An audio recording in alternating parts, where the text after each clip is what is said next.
Épître de Paul aux Romains, chapitre 10. Frères, le vœu de mon cœur et ma prière à Dieu pour eux, c'est qu'ils soient sauvés.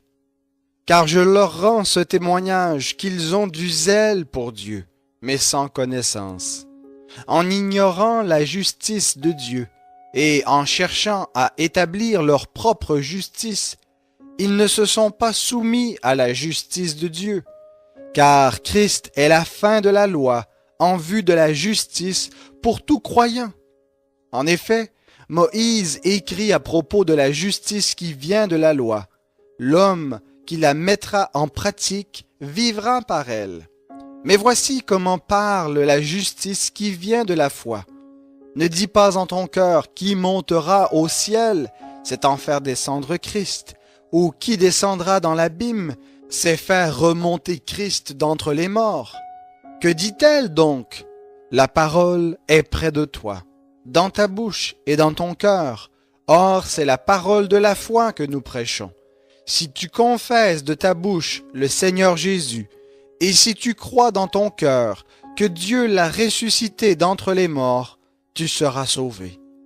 Car en croyant du cœur, on parvient à la justice, et en confessant de la bouche, on parvient au salut, selon ce que dit l'Écriture.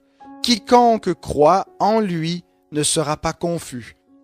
Il n'y a pas de différence, en effet, entre le juif et le grec. Ils ont tous le même Seigneur qui est riche pour tous ceux qui l'invoquent. Car quiconque invoquera le nom du Seigneur sera sauvé. Comment donc invoqueront-ils celui en qui ils n'ont pas cru? Et comment croiront-ils en celui dont ils n'ont pas entendu parler? Et comment entendront-ils parler de lui sans prédicateur? Et comment y aura-t-il des prédicateurs s'ils ne sont pas envoyés, selon qu'il est écrit, qu'ils sont beaux les pieds de ceux qui annoncent de bonnes nouvelles? Mais tous n'ont pas obéi à la bonne nouvelle.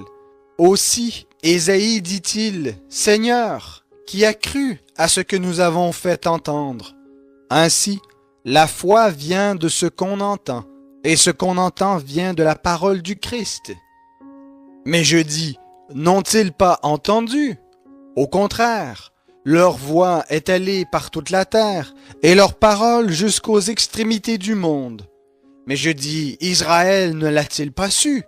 Le premier Moïse dit, « Je vous rendrai jaloux de ce qui n'est pas une nation. Par une nation sans intelligence, je provoquerai votre irritation. » Et Ésaïe pousse la hardiesse jusqu'à dire, « J'ai été trouvé par ceux qui ne me cherchaient pas.